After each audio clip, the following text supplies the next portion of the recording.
Well, good morning. Today I'm practicing that great American art of being in two places at one time. I'm actually at Fort Peck Lake at the home of Marilyn Beekler, enjoying a wonderful morning of worship and a potluck lunch afterward. This is becoming an annual tradition, and I wish more of you could enjoy it with us. I hope you know that my heart and prayers are with Lonsdale, even when I can't be there to worship with you in person. I think this is the last Sunday for a while, when I won't be with you on Sunday morning. I've been doing a lot of traveling in the last 6 weeks, as you may have figured out by now. First, it was annual conference in Billings, then a wedding in Anaconda, a really special experience for me, as my youngest son Todd's best friend married a wonderful young woman in a beautiful outdoor ceremony. Then home for a couple of weeks, followed by a trip to Ulm, Montana, that's south of Great Falls, for the wedding of Brooke Fisher and Randy Nilsson last Saturday. That's a lot of hours and a ton of miles on the road, and a lot of hotel rooms and accommodations in other people's homes for this girl. Unlike my trip to Three Forks earlier this spring, when I passed accident upon accident upon accident in the nasty spring storm that was occurring as I drove, I only saw one highway wreck on my way this time. Help was already there, and it looked like things were under control. So I drove on past, grateful, in a way, that I didn't have to stop and try to do something to aid the people who were driving the pickup. These days I try to justify to myself a woman driving alone on a dark night on a two-lane highway has no business getting out of her vehicle and facing strangers who may be or may not be sober, drug-free, injured, or worse.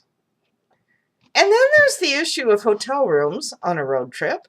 I was pleasantly surprised that my bill at the Yogo Inn in Lewistown last Saturday night was only $85.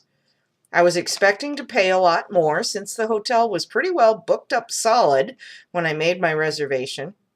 I've paid around $130 a night in Miles City just to visit the grandkids, and the Dude Rancher in Billings over annual conference was $100, although Paula Morse and I split the bill and saved the church a few dollars. And then there's the cost of medical care these days. I have what is considered good insurance through the church, but my deductible is $1,500 and my out-of-pocket expense limit is $4,000.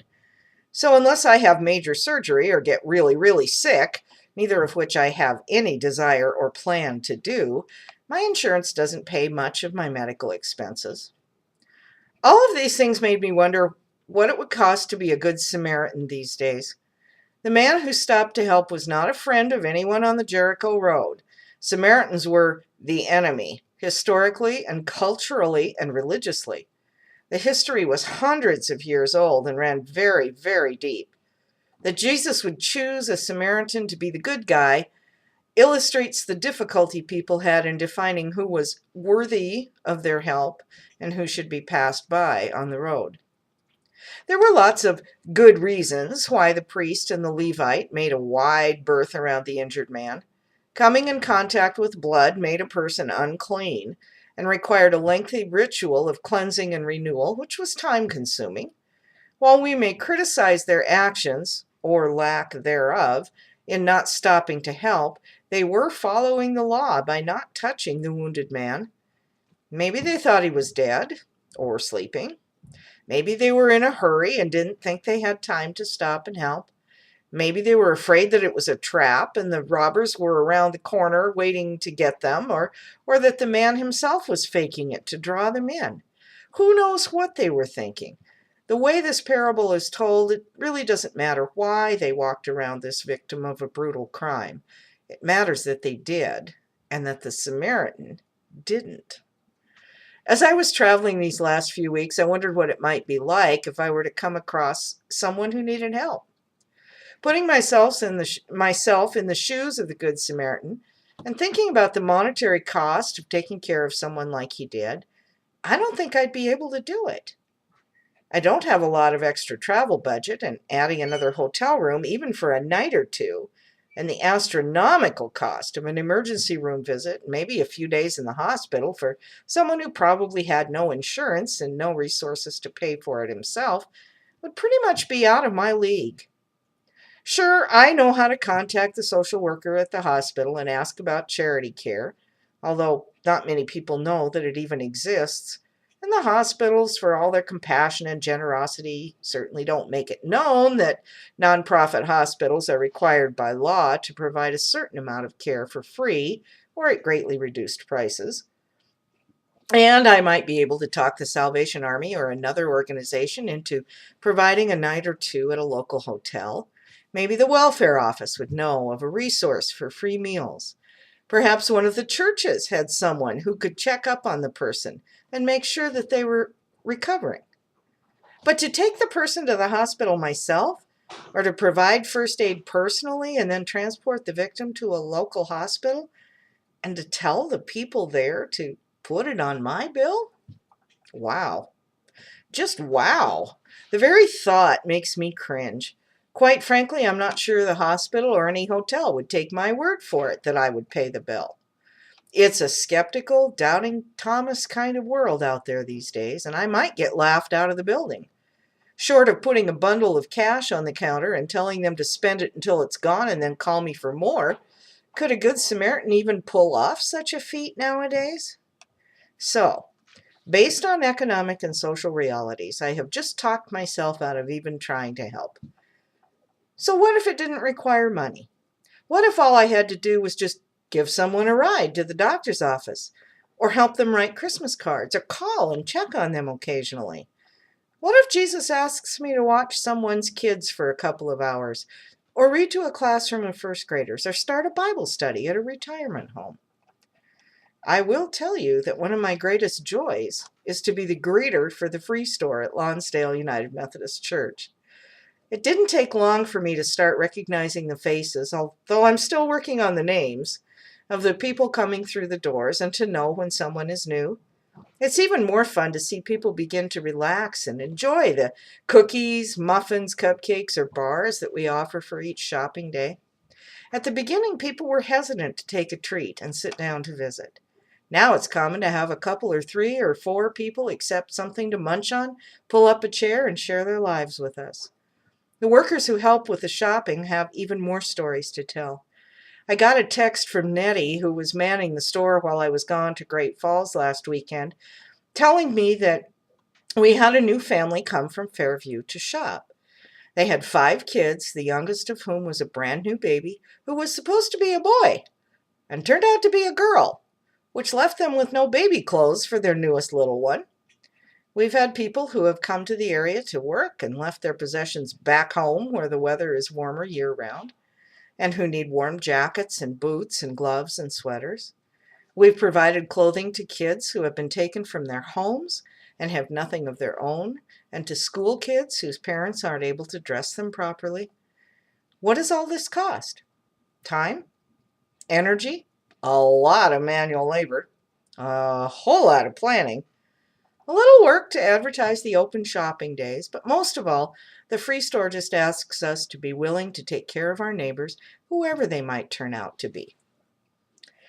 Oh yes, one more thing. The family with the 5 kids who came in to shop for their surprise baby girl, the mom donated 2 boxes of clothing that her older kids had outgrown to the free store. So what does this teach us? That practicing and spreading the love of Jesus to others makes them more willing to share with others as well. That love never occurs in a vacuum. That you never know when you offer yourself as a disciple of Christ, when you might touch someone and make a difference in their life, but also in the lives of others. You may never know what happens. It's not necessary for us to know the results of our good works to make us willing to take the risk. And it is a risk. It might cost us a lot of money. It might take every bit of our energy. It might disappoint us or break our hearts if we don't see the results we expect or hope for. It might not work at all. But when we share the love of Christ with others and it changes something within them, whether we know it or not, we are taking the risk that we might be blessed beyond measure and that we just might be the one to bless someone else in ways that we can't even imagine. This kind of life-changing, game-changing transformation is always possible and always available to us through our faith in a God who is bigger than anything we can define. And the fact of the matter is, it doesn't always matter whether we change someone else's lives. Sometimes the one who needs the changing is us. I'd like to share this poem with you titled On the Road to Jericho. We invested in goods to sell in the trade city of Jericho, and I walked the long journey with my loaded donkey. I stopped that last night at an inn, poised on the edge of Jericho's wilderness valley. The neighbors at my table did not look promising. Holy men who carried scrolls and not knives. Shabby companions on this last stretch where you need someone who will stand firm beside you. Someone good for a fight. That next morning I left the inn alone, the day just crowning, leaving the door open in my haste. The innkeeper slammed it as she hissed after me, "Born in a barn, were you?" In half darkness I led my donkey down the steep road. It was mid-morning when it happened. I heard them before I saw them, the 6 bandits clattering down the rocks. Enough time for me to assess the situation, grim, to muster my courage and grab my knife. "Give us what you have," they yelled, which only made me smile, picturing my sons and me telling them they asked for your inheritance, so I gave it to them. And so I fought, but the odds were against me. They broke my arms and beat me and took everything, even my clothes, and left me on the side of the road, listening to the sound of our savings being led away. I drifted in and out as the pain overwhelmed me, but I knew that help was on its way. Those holy men were on the road behind me. An hour or 2 at most, and I would be saved. I woke to see that priest's heels walking away. My voice also deserted me, too dry to call for help. The vultures arrived at the same time as the Levite. I was watching them trace lazy circles in the cloudless blue as he circled wide around me. The blood and flies too unclean for his hands, no doubt. I lay baking in the hot sun, waiting for death. A man on a donkey appeared on the road from Jericho. A foreigner, he greeted me with the words, "Friend, I'll help you." He put me on his donkey, no mean feat with my broken arms, and took me to the inn I'd left that morning. The innkeeper shook her head as she looked from my wounds to my face. "Ah, the man born in a barn." They tended to me day and night, and now weeks later I sit here, mending, on the Samaritan's tab. Last night the holy men, the priest and Levite, were neighbors at my table. They took their homeward journey. They would not meet my eye, which is not surprising. I do not know if they noticed that I could not meet theirs. I have no bitterness at what they did not do. Instead, my mind is haunted by what might have been. Had they set out first, and I came upon one of them, broken and bleeding, would I have unloaded my donkey, left my fortune by the road, and carried them to safety? Or would I have minded my own business? I received mercy, but would I have given it? Each day, I am forever on that wilderness road. Every day we are on that wilderness road together. Who is on the road with us? Whom might we help? Who might help us? Who will say, "Put it on my bill"? Only God knows. And when God calls us, I hope we hear and are willing to help. And all God's children say, Amen.